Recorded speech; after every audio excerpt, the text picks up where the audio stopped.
அஊது பில்லாஹி மினஷ் ஷைத்தானிர் ரஜீம். பிஸ்மில்லாஹிர் ரஹ்மானிர் ரஹீம். நாம பார்க்க போறது சுக்குன் பற்றிய விவரம். இந்த சுக்குனுடைய சட்டம் இருக்குது ரொம்ப முக்கியமான ஒரு சட்டம்.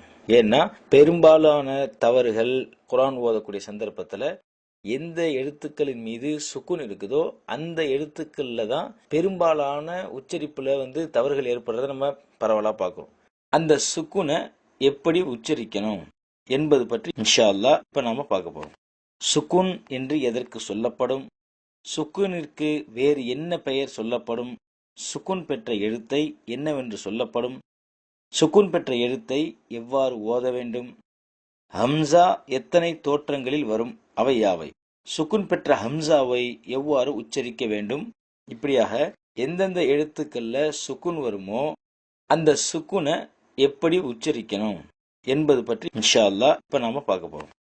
சுக்கூன் என்று எதற்கு சொல்லப்படும்? சுக்கூன் அப்படின்னு சொன்னா ஒரு எழுத்து, அந்த எழுத்துக்கு மேல முழு வட்ட வடிவிலையோ அல்லது அரை வட்ட வடிவத்திலேயோ இருக்கக்கூடிய ஒரு அடையாளத்திற்கு சுக்கூன் என்று சொல்லப்படும். இந்த சுக்கூனுக்கு வேறு என்ன பெயர் சொல்லப்படும்? சுக்கூனிற்கு ஜஸ்ம் என்றும் சொல்லப்படும். அடுத்து சுக்கூன் பெற்ற எழுத்தை என்னவென்று சொல்லப்படும்? சுக்கூன் பெற்ற எழுத்தை சாக்கின் என்று சொல்லப்படும். அடுத்து சுக்கூன் பெற்ற எழுத்தை எவ்வாறு உச்சரிக்க வேண்டும்? சுக்கூன் பெற்ற எழுத்தை முன்னுள்ள எழுத்தோட சேர்த்தே உச்சரிக்க வேண்டும்.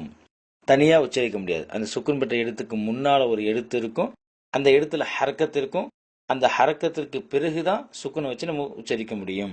ஃபத்ஹாவிற்கு பின் சுக்கூனிற்கு உதாரணம் பத் பத் பத், ஹஸ் ஹஸ் ஹஸ், கஜி கஜி கஜி, மஹ் மஹ் மஹ், பஹ் பஹ் பஹ், ஷத் ஷத் ஷத், அஹ்ல அஹ்ல அஹ்ல, அர்ض أرض أرض، كشف كشف كشف، نصر نصر نصر، حمد